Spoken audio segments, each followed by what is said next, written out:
Friends చూసారా ఈ report? ఈ రోజుల్లో అందరికీ హార్ట్ అటాక్‌లు వస్తున్నాయి కదా!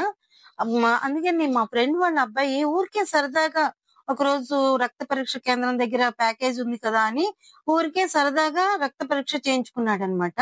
చేయించుకుంటే చూసారా ట్రైగ్లిజరైడ్స్ ఎంత ఎక్కువ ఉందో అసలు ఉండవలసింది 150 అనమాట. ఉండవలసింది ఎంత ఉందో చూడండి. వాటి వల్లే హార్ట్ అటాక్‌లు వస్తాయన్నమాట.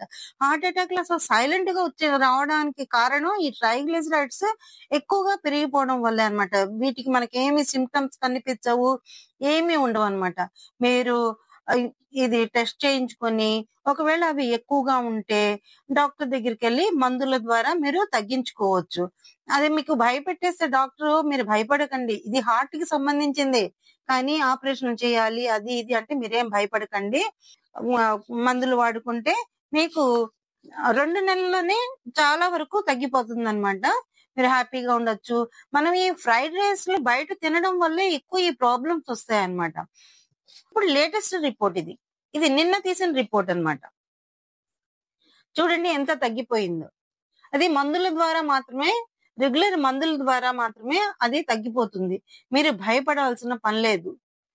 సో, ప్రతి ఒక్కళ్ళు కూడా లిపిడ్ ప్రొఫైల్ చెక్ చేయించుకోండి. అది ఎంతవుతుంది ఒక 350, 400లో అయిపోతుంది. లిపిడ్ ప్రొఫైల్ అన్నమాట. అది చెక్ చేయించుకుంటే చాలు.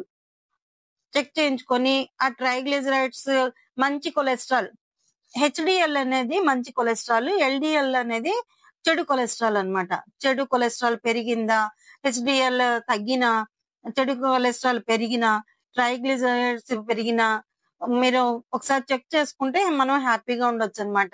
ఈ హార్ట్ అటాక్ గురించి మనం ఆలోచించవలసిన పని లేదు. ఈ రోజుల్లో ప్రతి ఒక్కళ్ళు ఏదో ఒక సందర్భంలో బయట ఫుడ్ మీద ఆధారపడుతున్న వాళ్ళే. కాబట్టి ఈ ఒక్క టెస్ట్ చేయించుకోండి. ఈ గుండె జబ్బుల నుండి మీరు వాటి బాధ నుండి బయటపడండి. ఇది కోవిడ్ వ్యాక్సిన్ వల్ల వచ్చిందనో, దేని వల్ల కాదు. ఈ ట్రైగ్లిజరైడ్స్ పెరిగినందువల్లే ఇది హార్ట్‌కి సంబంధించింది. హార్ట్‌కి సంబంధించిన రక్తనాళాల్లో కొవ్వు పెరిగిపోవడం వల్ల హార్ట్ అటాక్‌లు వస్తున్నాయి.